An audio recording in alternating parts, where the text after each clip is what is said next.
இன்னைக்கு நாம குரோக்கோஸ் basketball 16th episode தான் பார்க்க போறோம். எபிசோட் ஓபனிங்ல மேட்ச் ஆரம்பிச்சு ஒரு 4 நிமிஷம் இருக்கும். 8-4ன்னு அந்த டோவோ ஆல்ரெடி லீடிங்ல இருக்க. நம்ம ஹீரோஸ் பாயிண்ட் எடுக்கிறதுக்கு மிஸ் பண்ண கேப்ல வக்காமுட்சுங்கிற ஒருத்தன் பால் எடுத்து ஒரு பாஸ் போட அவ்வளவு தூரத்துல இருந்து வந்த பால அசால்ட்டா அவங்க கேப்டன் கேட்ச் பிடிச்சு அங்க டங்க் அடிக்கலாம்னு போகும்போது இசுகி சீனியர் அதை தடுக்கிறதுக்காக முயற்சி பண்றான். ஆனா அது வேலைக்கு ஆகல. ஈஸியா பாயிண்ட் எடுக்கிறது மட்டும் இல்லாம அப்படியே இசுகிட்ட வந்துட்டு டே குட்டி பையா அவமனே ஃபர்ஸ்ட் ஆஃப் வரமாட்டான் அப்படின்னு சொன்ன உடனே நீங்க எல்லாருமே எங்களை ஈஸியா தோக்கடிச்சிடலாம் அப்படின்னு தான் நினைச்சீங்க. மேபி நான் பயன்படுத்தின வார்த்தைகளை கொஞ்சம் ரீஃப்ரேஸ் பண்ணிக்கிறேன். ஆக்சுவலி அவமனே வர வரைக்கும் நாங்க எல்லாரும் ஆடுறது ட்ரையல் தான் அப்படின்னு சொன்னல. அதுக்கு அர்த்தம் என்னன்னா அவமனே வந்ததுக்கு அப்புறம் நாங்க எல்லாரும் ஒன்னா சேர்ந்து ஆடுற ஆட்டம் வேற மாதிரி இருக்கும்னு சொல்லுவான். ஈவன் நம்ம கோச் ரீகோக்கும் புரியுது. ரைட்டு, அந்த அவமனே இல்லாமலே இவ்வளவு ஸ்ட்ராங்கா இருக்கிறானுங்கன்னா அப்போ ஒன்ஸ் அவமனே வந்துட்டான் அப்படின்னா கம்ப்ளீட்டா முடிச்சு விட்டுருவானோ அப்படின்னு பாத்துட்டு இருக்கேன். பெஞ்சில் இருக்கிற நம்ம பசங்க எல்லாம் இந்த டோவோ அகாடமி இதுக்கு முன்னாடி ஆடின பிரிலிம்ஸ்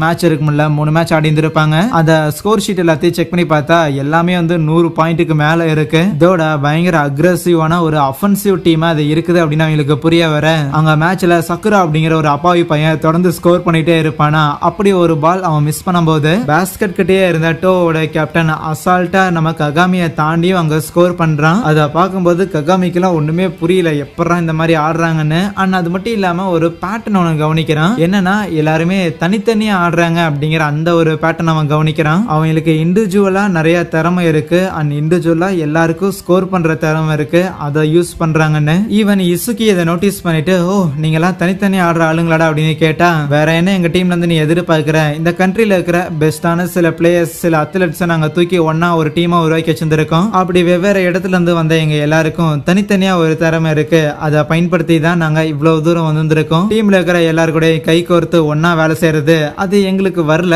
எங்களுக்கு இப்படி ஆடுறது சூப்பரா இருக்குது. இன்னும் சொல்ல போனா எங்களோட டீமும் ஒரு அஃபென்சிவ் டீம் தான், உங்களோட டீமும் ஒரு அஃபென்சிவ் டீம் தான். அதனால மேட்ச் இன்னும் இன்ட்ரெஸ்டிங்கா இருக்கும்டான்னு சொல்ல எனக்கு மேட்ச் இன்ட்ரெஸ்டிங்கா இருக்குமா என்னெல்லாம் தெரியல. ஆனா கண்டிப்பா நாங்க உன்ன மாதிரி கிடையாது, நாங்க டீமா ஆடுற ஆளுங்கடான்னு பால் கிட்ட வந்த உடனே ககாமி வந்து அவனை பிளாக் பண்ண அசால்ட்டாவே ஒரு பாஸ போட்டு நம்ம ஹியூகோ சீனியர் அங்க ஒரு 3 பாயிண்ட் ஷூட்டரும் எடுக்கிறாரா. அவே போன பால் கைக்கு வந்த அந்த டோவோட கேப்டனும் நம்ம இசுகியை பார்த்து நீ ஏதோ டீம் ஆடுவேன்னு வாயில சொல்லும்போது எனக்கு புரியல, ஆனா நீங்க செயல காட்டும் போது புரிஞ்சிச்சு, நாங்களும் செயல காட்டுட்டான்னு அந்த வக்காமட்சுங்கிற பையனுக்கு லாங்கா ஒரு பாச போட யாரும் இல்லன்னு பார்த்தா நம்ம குரோக்கோ கூடயேதான் இருப்பான். அவனும் ஜம்ப் பண்ணி அந்த பாலை பிடிக்கலான்னா கண்டிப்பா குரோக்கோவால அவ்வளவு தூரமா ஜம்ப் பண்ண முடியாது. ஆனா வேகமா வந்த ககாமி அப்படியே உயரமா ஜம்ப் பண்ணி அந்த பாலை எடுக்க இவன் எந்த ஒரு சேர்ந்தவன்டா இவ்வளவு தூரம் குதிக்கிறான்னு அந்த வக்காமட்சுக்கு ஷாக்கு. அப்படி பாலை எடுத்தது மட்டும் இல்லாம குரோக்கோவை பார்த்து ஆமா உன்னாலதான் குதிக்க முடியல, எதுக்கு தேவையில்லாம அந்த ட்ரை எல்லாம் நீ பண்றேன்னு கேட்டா அப்படிலாம் கிடையாது, நீ வரலாம் நானே பிடிச்சு திருப்பேன்னு சொல்லுவானா.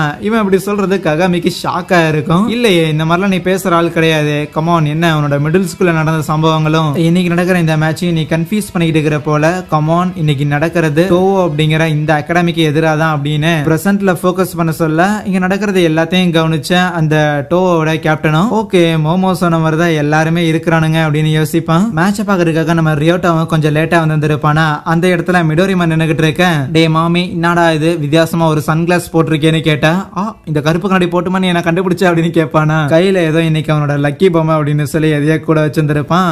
அது மட்டும் இல்லாம மேட்சோட நிலவரம் கலவரம் எல்லாம் வச்சு பார்த்தா எனக்கு என்னமோ அவமனே இல்லாம கூட இவங்களால ஜெயிக்க முடியும் தான் நினைக்கிறேன். அதனாலதான் அவனும் வரலையான்னு யோசிக்க அதுக்கு ரியோட்டா எதுக்கே தேவையில்லாம அவசரப்படுறான், இன்னும் ஃபர்ஸ்ட் குவார்டரே முடியல, இப்பதானே பாயிண்ட் ஸ்கோர் பண்ண ஆரம்பிச்சிருக்காங்க, பொறுமையா வெயிட் பண்ணி பார்ப்போம். டே ரியோட்டா பையா அதுக்குள்ள மறந்துட்டியா டோவோ டீம்ல நம்ம மோமோ ஒரு மேனேஜரா இருக்கிறா, உனக்கு ஞாபகம் இருக்கா? நம்ம மிடில் ஸ்கூல் படிக்கும் போது அவ மேனேஜரா இருக்கும்போது எந்த அளவுக்கு உதவி பண்ணியிருக்கான்னு. அவ மேட்சுக்குள்ள இறங்கி ஆட மட்டும்தான் செய்யல, மத்தபடி ஆப்போனன்ட் டீம் தோக்கறதுக்கான எல்லா முயற்சிகளையும் அவ பண்ணதா செய்வான்னு சொல்ல ரியோட்டாவும் யோசிக்கிறான்.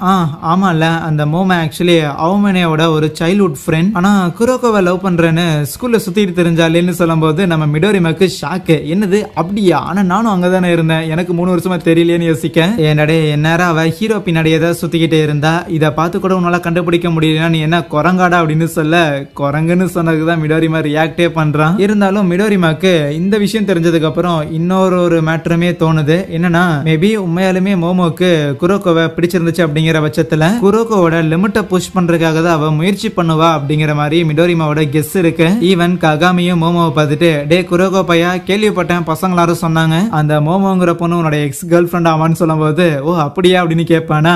ஏன்டா அப்படியான்னு கேக்குற, ஏன் உனக்கு அந்த பொண்ணுக்கு ஏதாவது பஞ்சாயத்தான்னு கேட்டா அந்த பொண்ணு கோர்ட்டுக்குள்ள இறங்கி விளையாடாத வரைக்கும் யாருக்கும் பஞ்சாயத்து இல்லைன்னு சொல்லுவானா. அப்போ டோவோட கோச் ஒருத்தர் இருப்பாரு. அவருமே ஓகே இவனுங்க 2 பேரை வச்சுக்கிட்டு தான் அந்த சேரின் டீம் சோவோவையும் ஷுட்டோக்கோவையும் தோக்கடிச்சாங்களா அப்படின்னு சொல்ல, ஏன் தலை டைம் அவுட் கேட்கணுமான்னு மோமோ கேட்கும் போது இல்ல அதெல்லாம் தேவையில்லை, நீ அவங்களுக்கு கொடுக்க வேண்டிய இன்ஃபர்மேஷன்ஸ் அதை மட்டும் கொடுத்துட்டியா என்ன? அப்கோர்ஸ் எல்லாத்தையுமே கொடுத்துருக்கேன், அவங்களுக்கு எல்லாமே தெரியும். இங்க மேட்ச்ல ககாமி ஒரு 3 பாயிண்ட் ஷூட்டர் அடிக்கிற மாதிரி இருக்கும். ஆனா கண்டிப்பா அந்த பால் உள்ள போகாதுன்னு தெரிஞ்சதுக்கு அப்புறம் கிட்ட போய் அதை ஒரு டங்க் அடிக்கலான்னு ஓடி வந்தா அவனை கரெக்டா பிளாக் பண்ணிடுறாங்க. ஈவன் வேற யாரையும் கிட்ட போறதுக்காக எந்த பிளேயரும் அலோவ் பண்ணல. கேப்டன் ஹியூகாக்கும் புரியுது ககாமியால எவ்வளவு தூரத்துல இருந்து ஷூட் பண்ண முடியுங்கிற விஷயத்த அவங்க ஏற்கனவே தெரிஞ்சு வச்சிருக்காங்கன்னு. அப்ப இந்த வேலைப்பாடுகள் எல்லாம் பார்த்தது நம்ம மோமோவா தான் இருக்குன்னு ஹீரோக்கும் சரி ஈவன் நம்ம கோச் ரீகோக்கும் புரிய வருதா. நம்ம மெட்டோபி சீனியரும் பாயிண்ட் எடுக்க போனா அவரோட பாலையும் ஈஸியா தடுத்து விட்டுறாங்க. இப்ப என்ன பண்றதுன்னு பசங்க எல்லாம் பதற கோச் ரீகோ கவலைப்படாதீங்க மக்களே, அவங்களோட பேப்பர்ஸ்ல இருக்கிறது எல்லாமே நம்மளோட பழைய ரெக்கார்ட்ஸ் தான், கண்டிப்பா ஹியூமன்ஸால க்ரோ ஆக முடியும், நம்ம பசங்களால கண்டிப்பா புதுசா ஒரு விஷயம் பண்ணி இதை ஓவர் கம் பண்ணவும் முடியுங்கிறாளா. ஆனா கோர்ட்ல கம்ப்ளீட்டா ஆப்போசிட்டா ஒண்ணு நடக்குது.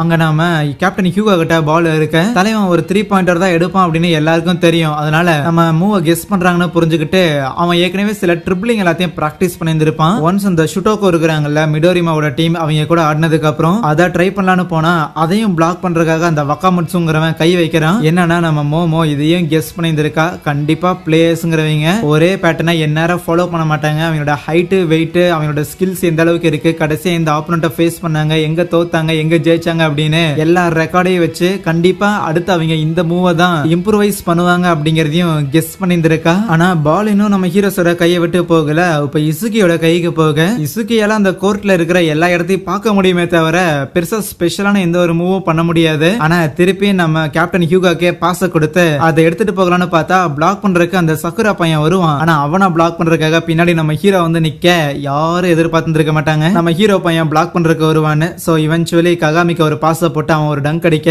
இன்னும் ஒரு 6 பாயிண்ட்ஸ் டிஃபரன்ஸ் இருக்குது.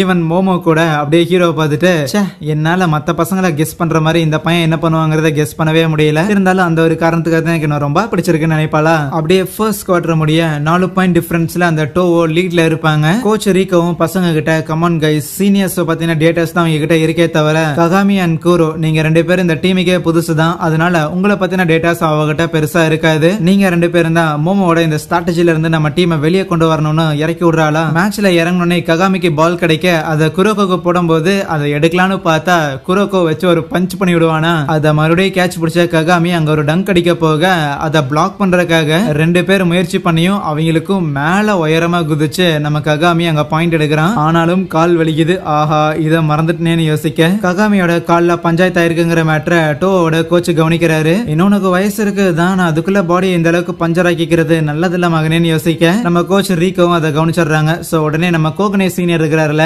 அவரு உள்ள இறக்கி விட்டுட்டு நம்ம ககாமிய வெளியே எடுக்கும் போது ஆடியன்ஸ் லைட்டா டிசப்பாயிண்ட் ஆகுறாங்க. ஏன்டா நல்லா ஆடுறவன வெளியே எடுக்கிறீங்கன்னு, போன மேட்ச்ல ஆடினதுல இருந்து உன்னோட கால் ரெக்கவர் ஆகல அப்படிங்கிற மேட்டரை ஏன்டா என்கிட்ட சொல்லல அப்படின்னு அவனை திட்டிட்டு அதுவே ககாமி கான்ல இருப்பான். ஐயோ மேட்ச் இப்பதான் ஆரம்பிச்சிருக்கு அதுக்குள்ள என்ன வெளியெடுத்துட்டாங்களேன்னு நினைக்க கேம்லயும் நம்ம பசங்களால பெருசா பெர்ஃபார்ம் பண்ண முடியாம இருக்கும். ஏன்னா குரோக்கோ என்னதான் அவங்க டீமுக்கு ஹெல்ப்ஃபுல்லா இருந்தாலுமே ஆல்ரெடி மோமோ மிச்சம் இருக்கிற எல்லா பிளேயர்ஸ் பத்தின டீடைலையும் கலெக்ட் பண்ணியிருந்திருக்கா. எப்படியோ நம்ம ககாமி பையனுக்கு ஹைட் அட்வான்டேஜ் இருந்த காரணத்துக்காக அவன் இடத்துல பாயிண்ட் எடுத்துக்கிட்டு இருந்தான். இப்ப அவனும் இல்லாத காரணத்தால ஹீரோஸ் பயங்கரமா அடி வாங்கிக்கிட்டு இருக்க கோச் ரீகோ ககாமியோட காலுக்கு கட்டெல்லாம் போட்டுவிட்டு அவனை திருப்பி இறக்கி விடுறாங்க. டேப் சுத்தி இருப்பாங்களா. ஆனா அப்படி அவனை இறக்கி விடுறதுக்கு முன்னாடி கூடவே கோச் ரீகோ சாரியும் கேட்பாங்க. இந்த மாதிரி அடிப்பட்ட ஒரு பிளேயரை மேட்சுக்குள்ள இறக்கி விடுறதுக்கு எனக்கு எப்பவுமே விருப்பம் இருந்ததில்ல, இருந்தாலும் நீ இல்ல அப்படின்னா கண்டிப்பா இந்த ஒரு மேட்ச் எங்களால ஜெயிக்க முடியாதுன்னு தெரியும். எல்லா பிளேயர்ஸும் ஈக்குவலா கான்ட்ரிபியூட் பண்ணி தான் நம்ம எல்லாம் ஜெயிக்க போறோம், நம்ம ஒரு டீம் கேம் ஆடுற ஒரு டீம் அப்படின்னு சொன்னாலும் அது உண்மையா இருக்கிற மாதிரியே தெரியல. இது எல்லாத்துக்கும் காரணம் என்னோட வீக்னஸ் தான். ஒரு கோச்சா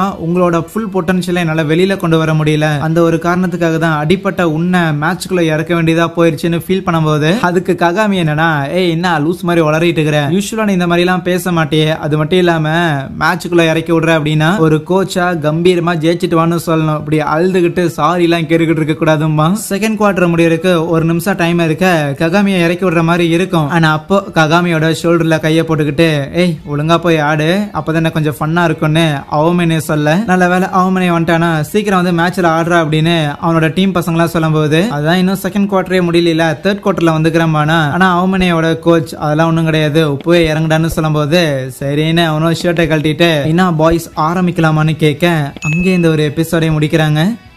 ஸோ யா, தேங்க்யூ.